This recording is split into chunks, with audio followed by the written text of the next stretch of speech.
Hi everyone, welcome to the Faces and Functions video call with DeVona Alleyene. Nice to have Welcome you. everybody. Yes. I'm very happy to be here having a conversation with you. Imagine this is a very important topic, one that I'm very passionate about. So thanks for having me. Absolutely.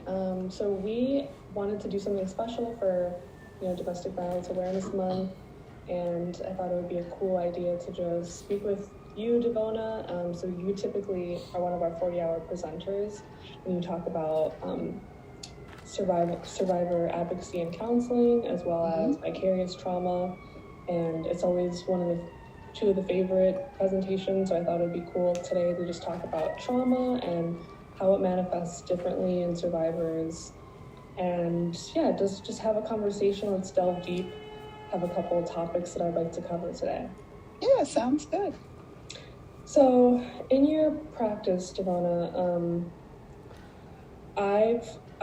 in my day-to-day, I noticed that, trauma looks differently in different people. And a lot of times I think the portrayal in mainstream media is more so like this one look that, people might get really anxious or really upset, really sad. But in my personal life, I feel like it looks different. Do you, from your, personal experience, feel the same, or is that normal? Absolutely. The way trauma manifests itself is as individual as somebody's presentation or even what they decide to wear. In my work, and let me mention my context, I am a spiritually integrative trauma therapist at Millennium Counseling Center here in the city, and I'm also a minister at a Southside church. In those contexts, you don't just see the person cowering in the corner with their hands down. Trauma looks like people walking around. It looks like how we interact with one another. It may even determine people not interacting with us. So it shows up in a variety of ways depending on our identity, our cultural and historical experience, and then, of course, that of our families. Can you speak a little bit to hypersexuality? Is that also a response have you seen it before? Or? And when we're talking about survivors, we're talking about survivors of the gamut of violence. Is that right? So when we're talking about sexual violence in particular, often when we see hypersexuality, we want to pathologize it and say it must be because something has happened. That's not always the case. People get to exercise their sexuality however they want. In some cases, when there's been a sexual assault, trauma might look like I am taking back my body and I'm going to decide who I share it with, how I exhibit my sexuality because it's mine. That could be a reclamation of sorts, but not always. Not always.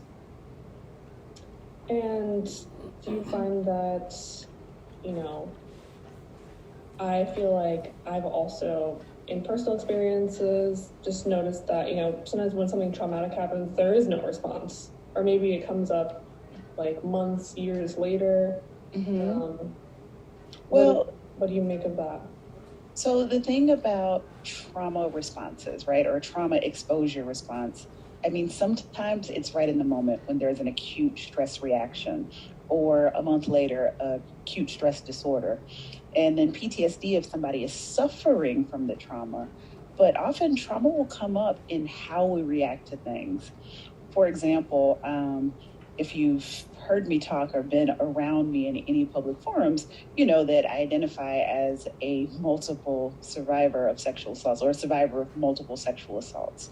Fine, I did the work, working at a rape crisis center. I'm fine. I have a daughter, she's 9 now.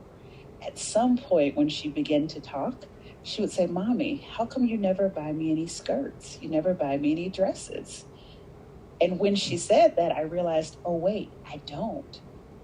The trauma exposure response for me related to my survivorship was that, skirts are unsafe. If you wear a skirt, somebody's going to harm you.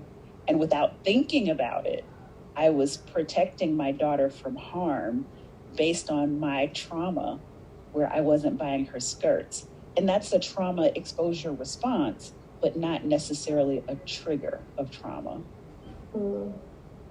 So what is then the difference between a trigger and a trauma response? They can be one and the same, but typically when we think of triggers, it is something that we're not expecting. It's a reaction, a feeling in the moment that brings the past traumatic event into the present. And so I'm reacting as if whatever happened to me, someone trying to hit me, somebody trying to rob me, somebody trying to assault me, is happening right now. I am triggered by whatever the stimulus is, and it takes me back there and brings it to the present. That's a trigger. A trauma exposure response might just be, like I mentioned, oh, this is how I react to situations now because of this past history. The trigger is exactly like it sounds. It's like it happens in the moment. Something that we might categorize as a trauma exposure response is not as fast-paced, not as reactionary. And we can typically explain it in the moment. Like, I like to be warm. Warm feels secure for me. But when it's cold, I get a little anxious. I can articulate that. I can tell you, hey, can we turn up the heat? Because it's making me anxious because I'm cold. A trigger, I might say, why is the heat not on? And I don't know why that's happening. That would be a trigger until I can explain it. Okay. My next, I kind of want to veer more into different areas. So obviously, not always, but a lot of times with domestic violence situations, it can be like an ongoing thing. Maybe it's in a relationship that it could be family or, a romantic relationship that's been going on for a while. Sure. So it might not be like this one or two big event that happened. It's like little things that just add up over time. And I believe that we also, can experience domestic violence from our communities, from the space that we grow up in. And I kind of want to draw this more into like male survivors, male identified survivors that experience domestic violence of any kind. I think that what are sort of some of the responses that you might see in male identified survivors, and how do you think that their experiences might be different than non-male identified survivors? Sure. I appreciate you raising this because when we think of domestic violence, we tend to picture female identified folks, and it is any identity can be subject to domestic violence. When it comes to male identified survivors, there may be this sense of shame, so we might not hear about it. So there's this internalization of, this is happening to me because I'm not something. I'm not, manly enough to fight it off. I'm not strong enough, and that's why this person is coming at me. But often what we find is that if it's reported, there is this sense of shame around it. There might even be a hypervigilance that because this happened to me over here, in other areas, maybe in my work context or among my friends, I'm going to, emerge as this alpha figure because I want to hide the fact that in other areas of my life, I don't feel strong. So what we might think of as toxic masculinity is like, oh, they're acting out like this. That might be a trauma response as well, because we try to balance our lives in some ways. And if there's something we're ashamed of and we want to hide it, we're going to overstate the case in other areas. Absolutely. And what about, so this whole concept of toxic masculinity, and I feel like we pin it to, as we're saying, like male identified survivors are, definitely not like women. So we might expect people or women to take more of a passive role, feeling really vulnerable, maybe more anxious. But what about, we all know people of all demographics who, have really high-ranking jobs or, they are very successful. And how does that fit into, they're not immune to trauma. So absolutely, like we're all subject to it. And similarly to how we started talking about there's one image of somebody who was a survivor of domestic violence, That's a fallacy. It's also a fallacy of exactly what domestic violence looks like. We're thinking, like you said, this violent event, this violent fight, when really across the board, across demographics, it may start as what I like to call the death by many cuts, right? Where, no, I'm not hitting you, but I'm going to demean you in some way. This highly successful person at work, when they come home, maybe their partner says, I don't even know why you have that job. You're not even that smart. And it's like, oh, did you say that? Oh, I'm really sorry. And then it goes from the insults to name calling. Any number of words that people call people to suggest that they're unattractive, that they're not smart, that they can't function by themselves. And it may even be financial, where, okay, I make more money and I give you an allowance, or I give you nothing, or I limit your ability to move about because I control you. These things don't start, full on, the most egregious act in the beginning. It starts small and it keeps going. And any of us, if we're in a subtle situation, any of us will think it's not so bad. It's not so bad. It's not so bad. And then when it's at its very worst, it's like, how did I get here? Because it's insidious and it's slow. And it can happen to any of us at any demographic, any economic status, any race, any gender, sexuality, because the process is very similar for all of us. I think that's a really good point you're bringing up. And I think that, is sort of why we wanted to touch on this, just because it does look it can look very differently, but also like none of us are immune to trauma, happening to us, and then us just responding in our daily lives. Yeah, and the trauma manifests often in how we see ourselves if we're suffering from verbal or physical abuse or assault, right? I must not be smart if this person that I love and who loves me doesn't believe that I am. And that insecure person or the uncertain or nervous person at work, it could be, not always, it could be a result of violence that they've experienced, where I'm not going to be good enough, or I deserve to be mistreated, or I've done things in my life that this is the best I can do. Some of those self-defeating attitudes can be tied to a traumatic response. And that just makes me think about, all of the survivors that we most likely run into day to day, like at the grocery store, at the bank, like wherever it is.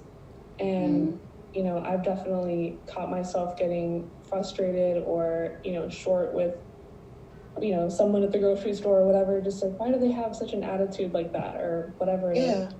And now, when I think about it this way, it's like, who knows, maybe earlier in the day, something came up and they're just, of course they could be having an off day, but just realizing that we run into, survivors all the time.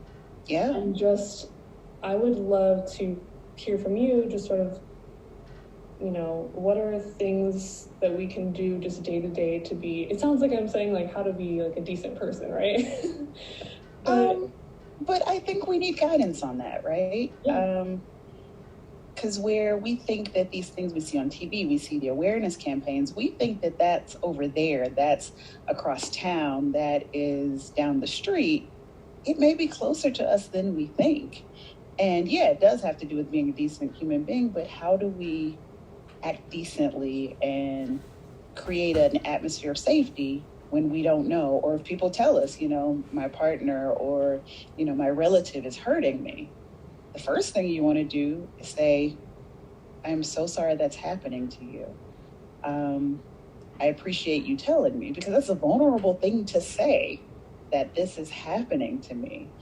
I think people rush to, let's get out, let's move all our stuff. No, breathe and just be with the person that discloses abuse or assault. It's like, I'm really sorry that that's happening. And then ask, or even just say, don't even ask, know that I'm here for you, and however you need me to help, I will do what I can.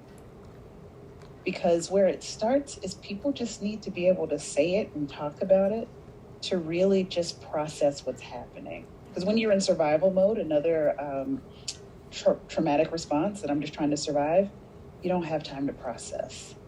So if I come to you and I tell you this is happening to me, this might be an opening for me to process.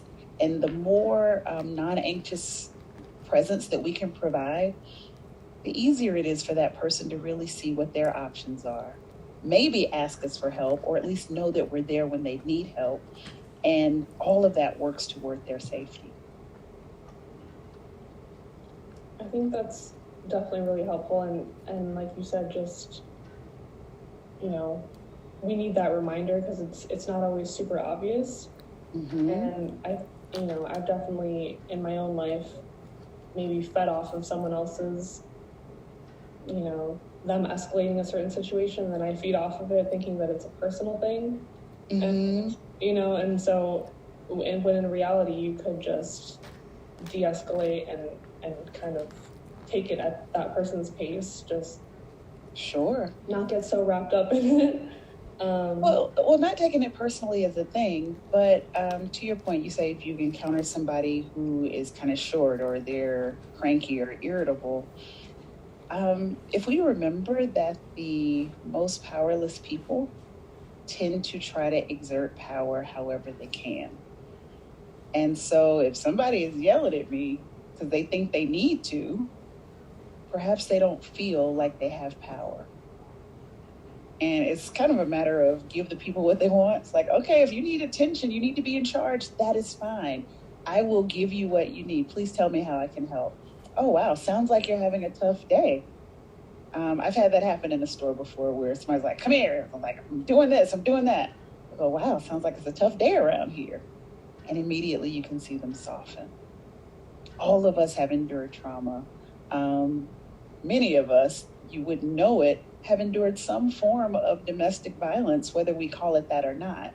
And we have reactions to that. So the softer that we can be collectively to people in general, the greater possibility that we'll create an atmosphere of safety where somebody can say, hey, I need help. I can trust you to ask for help.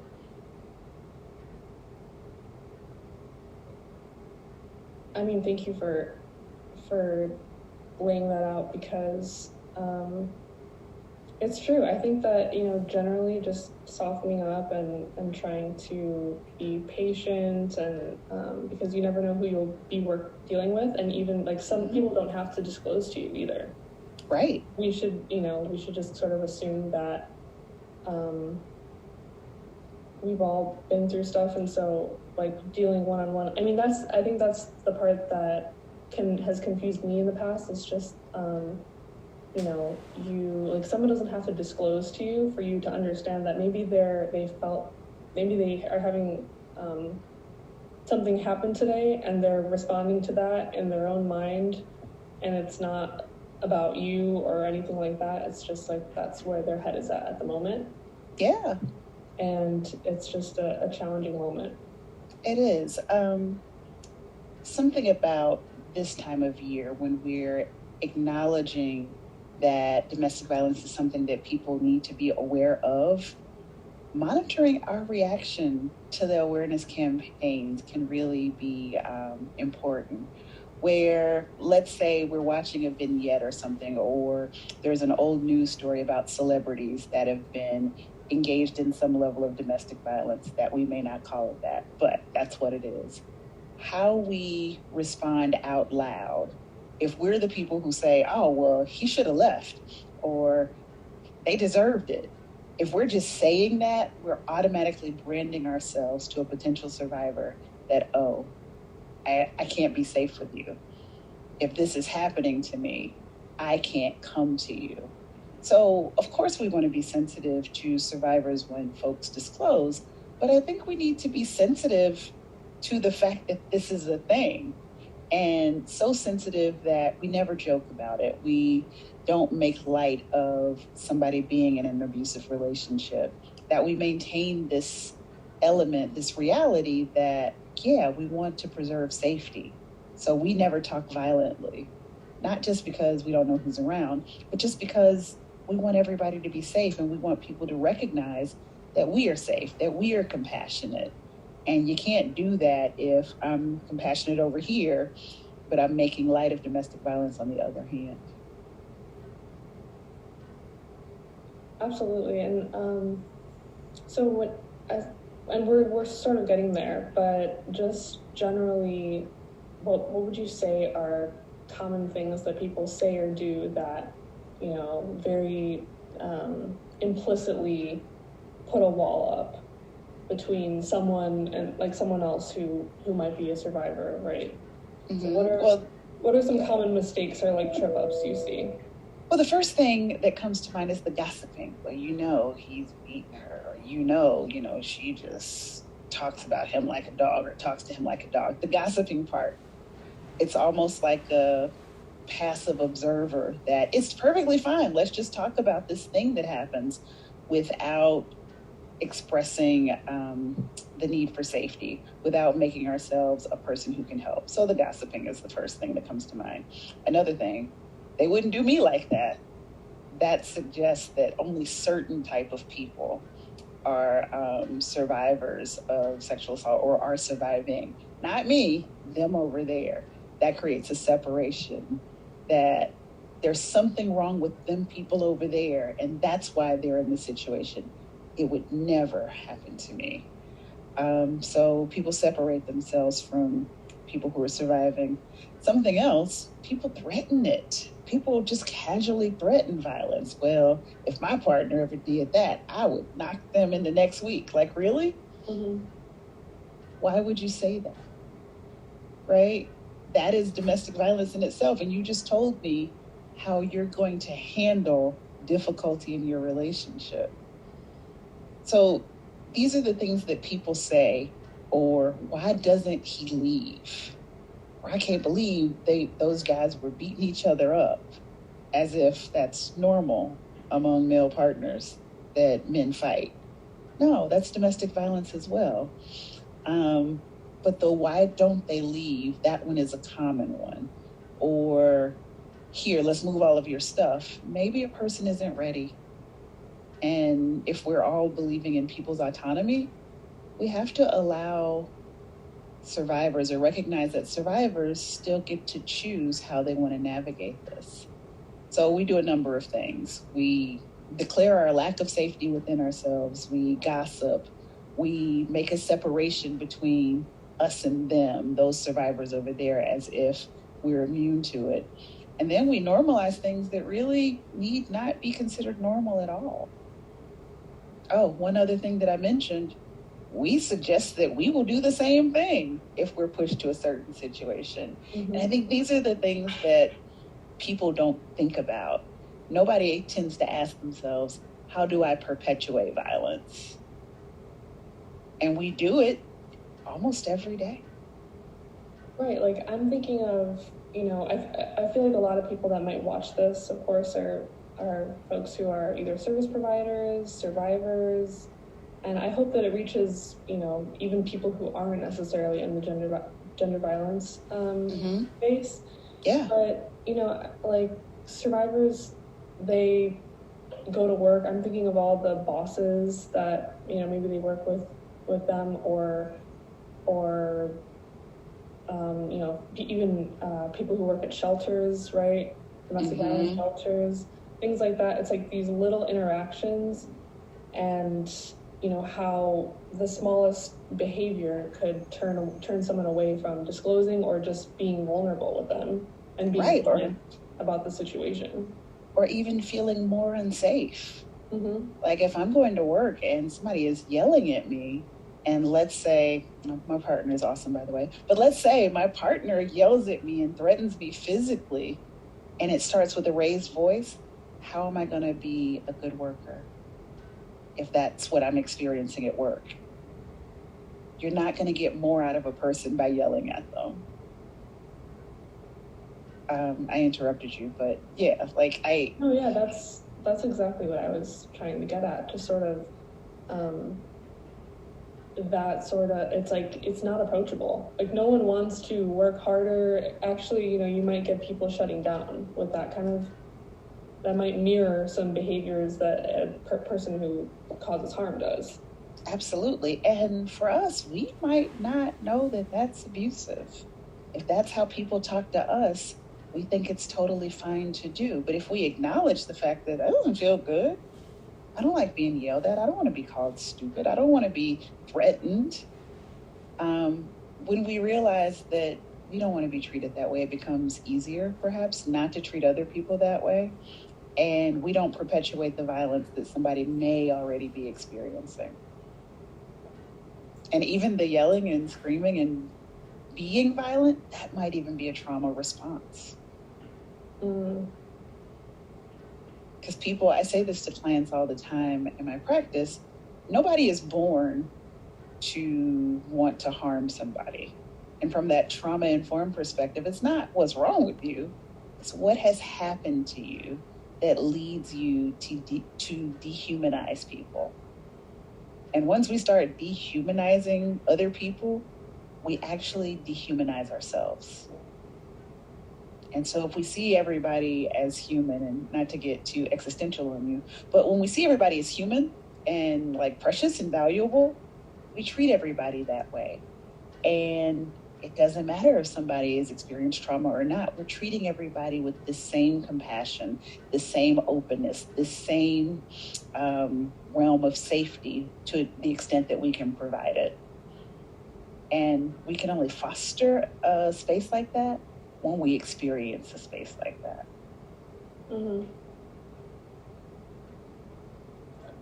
I think kind of what we're getting at here is like, it feels a lot of the conversation of, you know, eliminating the victim abuser binary, right? And understanding that that trauma looks differently. Another point that we're trying to make.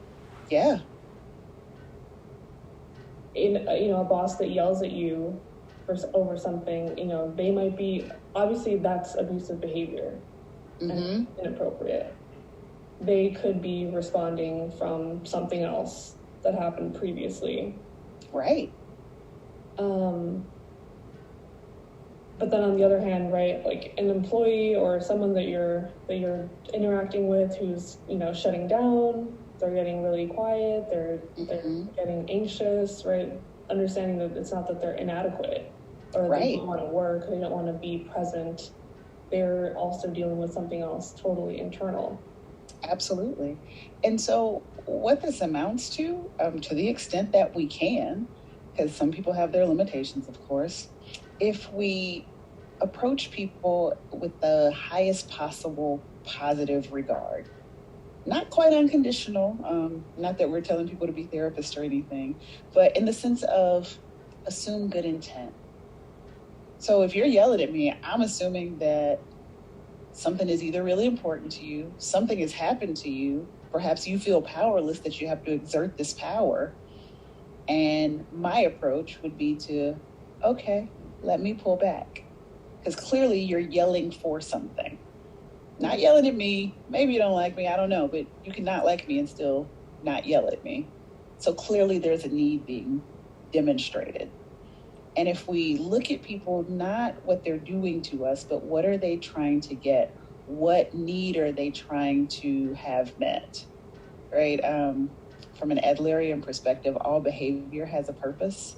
If somebody's doing this thing, what great idea are they trying to manifest? Is it respect? Is it safety? Is it fear? Like, what's happening in this person that's leading to this response? And if we approach people like that, again, that fosters a safe enough environment, basically for people to get what they need. And if it happens to be safety, if it happens to be power, and they can get that in an interaction with us, that's a good thing. Yeah, I mean, I think, and this conversation is important to me because a lot of, I've come across people, you know, they'll ask me, so part of my time I work with the network's hotline, the 24/7 domestic violence hotline. And, you know, every day friends or family will ask me, it sounds so, horrible. Like, these people are going through things. Like, how can I make a difference? They feel like if they're not in this space, they can't make a difference. But I feel like what you're telling me is that just trying to create safe spaces around us, but through our behaviors and our interactions, you can positively impact people just in these little things, like hearing yourself softly and trying not to act out on or overly assert yourself on anyone. Well, it does take a measure of self-examination. Like, if I am just irritable and in a crabby mood, if I can recognize that in myself, I can ask, okay, why am I feeling this way? I do this all the time, right? Did I not have coffee? Did I have too much coffee? Do I need sleep? What's happening in me, right? And if I can't do that for myself, there are people that I will take feedback from. Usually my partner. It's like, oh, what's going on today? And that's what he'll say. I'm like, I don't know. But we will process what's happening, that I'm acting in a way that is not aligned with my values. The way I imagine how we make a positive impact on survivors, perpetrators, on all of us, is to imagine the world as our neighborhood. And if it's my neighborhood, I'm thinking of the neighbors I grew up with, then it's not just this section that I'm concerned about. I'm concerned about the whole neighborhood and everybody in it. So if there's a need that I can meet, then I'll meet it. If I choose not to, that's okay, but I'm not going to add to the need and make the situation worse. So if we approach humanity, approach our circles, whatever circles we are in, as if we are caretakers and overseers of that again lends itself to a safe enough space. So safe that if somebody is being harmed, they know they can get help, or so safe that somebody who's inclined to cause harm can get help before it gets to that point where they perpetuate domestic violence or limit somebody's abilities or that sort of thing. Mm-hmm. So it's not just for survivors, it's for everybody. Absolutely. I think, so one of the things that you and I talked about before, I do want to share a little bit, was that, maybe after something traumatic happens, right, and then someone might develop these responses, like maybe hypervigilance, right, or paranoia or something like that, and they might be kind of down about that, thinking that, oh, now I have this thing that I have to deal with. And in some cases, right, I think you pointed out to me that they could not necessarily, like, these are almost things that could work to our benefit now for survival. Do you mind speaking a little bit about that? And I am not the person to ever say that, oh, it was good that happened. No, that's trash. I would never say, oh, that's good because now you've learned this. I will say that when tragic things happen, when traumatizing things happen, there could be some opportunities. We always think of post-traumatic stress disorder. We very rarely talk about post-traumatic growth. Sometimes we learn that didn't kill me. And that's going to be a given if we're still alive. That didn't take me out. Sometimes we learn that, oh, this hypervigilance that I have, I'm able to assess what's safe and what's not safe. I'm able to allow people to earn my trust instead of trusting and then being hurt. So there is post-traumatic stress. There's also post-traumatic growth. And if you see things as non-binary, where it's not either good or bad, or all good or all bad, we can then begin to see, okay, this is where that hurt me. And this is where I received some help as a part of this. Maybe I learned the power of community. Maybe I learned that every man is not an abuser. Maybe I learned that every woman is not automatically safe. But there are things that we can learn. And so just because something bad has happened to us, somebody has harmed us, we're not damaged, not by far. We may be strengthened. And it's really important for people to realize that just because you've been through something it does not mean, let's say if you've been through a fire, it does not mean you're always going to smell like smoke. Yeah, because I'm thinking about all the people who maybe they're watching this, or maybe previously they've caught themselves sort of being like, I yelled at that person, I overreacted, or I do this thing where I get really anxious and then I try to control everything. And that's just like part of something that I've picked up as a result of XYZ, or just as a result of, any kind of trauma that we experience. Yeah. So, and not feeling like, but I mean, obviously survivors deserve to feel however they feel about what, the aftermath of anything that's happened. But I really liked this idea that you brought up of like post-traumatic growth. And if you're able to, see it that way, certainly when you said that, I thought of my own experiences and being able to see things in a certain light as maybe using it as a way to, use productively.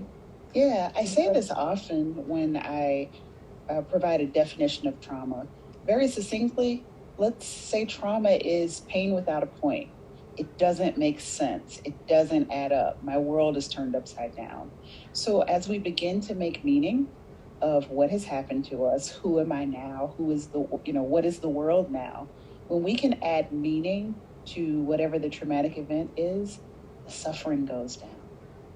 And so if it means something that I survived this, and the meaning doesn't have to be positive, but I got a meaning that, there's, evil people in the world, this happened to them, and so they're doing this to me, it now makes sense. And if it makes sense, my pain has a point to it. I can place it as a part of the narrative of my life, not my entire life. So all we're doing as we're examining what is the post-traumatic growth of this is saying, okay, how do I make this make sense?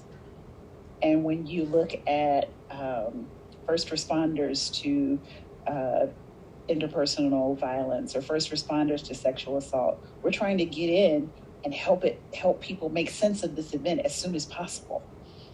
Because as soon as we can make it make sense, we limit we lower the suffering that will occur from it. Yeah, and I think that's so true, and probably part of the reason why you see so many survivors doing the work all the time. Absolutely. Maybe they find meaning in trying to help others, being that support system. Yeah, and helpfulness, why we go into this work in this field, that may be a trauma response that's not bad. Right. My trauma response to what I've been through is to make sure it doesn't happen to somebody else. So those might be trauma responses. And it's really important for us not to label, oh, that's a trauma response. That's a trauma response for other people. We do that for ourselves, right? We acknowledge that this is my response to this. Now, people might see the reaction of a trigger, but it really is up to the individual person to at some point go, I'm triggered by this, and this is why I'm triggered. Right. Absolutely. Your trauma is your own. I think that's a really important distinction to do. If your trauma is your own, then you get to decide, right, what your responses are, what is, what isn't. There's no one to point, to be like, oh, there they go again, or decide that process for them. The other thing I want to say about that, for survivors in particular, I want to encourage folks not to blame themselves for the response that they have. I mean, obviously we want to be respectful of other people and, not attack anybody verbally or physically. But if you scrape your knee, do you get mad at your leg for bleeding? It's just the response that happens. This happened and this is the reaction to it. So if we're anxious, if we're hypervigilant, if we, are depressed, or if we are just not feeling it, it is a reaction that we don't really have as much control over as we think we do. And so to your point, your reaction is yours. Your experience of what happened to you is yours. and we don't get to label that for anybody.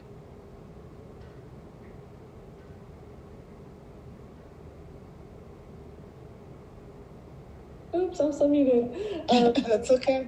Classic Zoom fumble.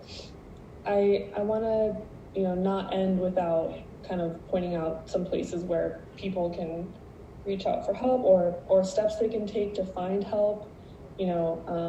So anyone who's watching this or who knows someone who's experiencing domestic violence or anything that's traumatic, right?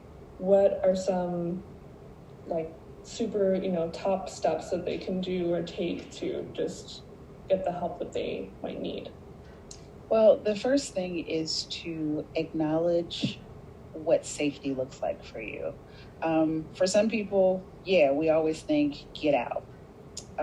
That might not be the safest thing to do, because as we know, imagine, as people try to leave a violent home, their likelihood of being or experiencing greater harm goes up. So that might not be the safest thing. But think about what safety is. Think about a person that you can talk to. Think about a place that you can temporarily go and then come back to. If it's a coffee shop or a place of worship, or just some place where, okay, I'm going back home, but I know for this hour or this, bit of time, I can be safe here. Because everybody needs a moment to just breathe and gather themselves. So identify what's safe for you. And then if you want to reach out to the network, the domestic violence hotline, reach out. Clergy are also mandated reporters. Clergy, your therapist, in some cases, your teacher, your educators. Reach out to people who are identified safe people. Like, it is their job to be safe, for guidance on that. But the important thing to do is listen to what you need and have that time, even if it's in the bathroom. Take the time to identify, okay, what do I need to feel safe right now? Who can help me? And then what are the agencies out there that will help me do what I need to do? Whether it's for me, for my children, for my family, but really listen to your own voice and find that safety. Awesome. Thank you, DeVona. Anything else that came up for you that maybe you didn't get to mention about any of the questions I asked? I think we've covered it. I feel like I've gone on and on and on. For everybody, survivors, perpetrators, if you happen to watch this, and all of the people in between, really paying attention to what's happening for you is important. I think John Kabat-Zinn calls it mindfulness. It's an old practice of just being in the present moment. The more we can identify what's happening for me right now, the more we can answer these questions. Why am I compelled to exert physical power over somebody? Why am I not feeling good in this relationship? Why am I saying these things that perpetuate domestic violence? Why do I think this is funny? So really being able to question what's happening in us, and then choosing humanity, I guess, over what we've been taught. I think that will provide a safe enough society for all of us and perhaps lower the incidences of domestic violence. Awesome. Well, thank you so much for your time and for, walking me through all of that. I think hopefully everyone who listens will gain a lot of clarity or just different perspectives. So thank you so much. Well, thank you, Imagine, for guiding this conversation, and hopefully we can have more of these so that it's not just 1 month that people focus in on it, but it'll just be a part of what we do all the time. Well, it is a part of what we do all the time, but it'll expand beyond us. I know, I hope so. All right, thanks so much. You're very welcome. Take care.